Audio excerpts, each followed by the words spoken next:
হরিদাস ঠাকুর একটি মুসলিম পরিবারে জন্মগ্রহণ করেছিলেন, কিন্তু তিনি ছিলেন শ্রীকৃষ্ণ বা হরির একনিষ্ঠ ভক্ত এবং সর্বদা হরিনাম জপ করতেন।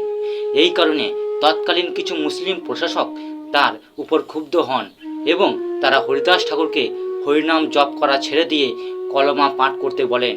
এর উত্তরে হরিদাস ঠাকুর বলেছিলেন, যা চৈতন্য ভাগবতে উল্লেখ আছে, খণ্ড খণ্ড হয় দেহ, যাই যদি প্রাণ, তব আমি বদনে না ছাড়ি হরিনাম।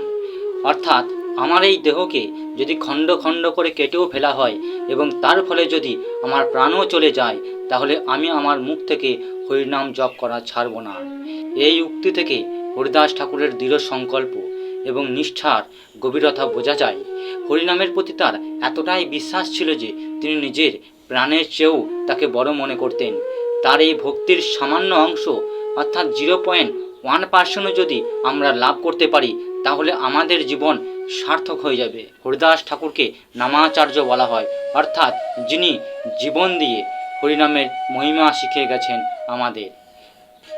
যদি এই ভিডিওটি ভালো লাগে তাহলে অবশ্যই লাইক করুন এবং এমন ধরনের আরও ভিডিও দেখার জন্য এই চ্যানেলটিকে সাবস্ক্রাইব করুন। হরে কৃষ্ণ।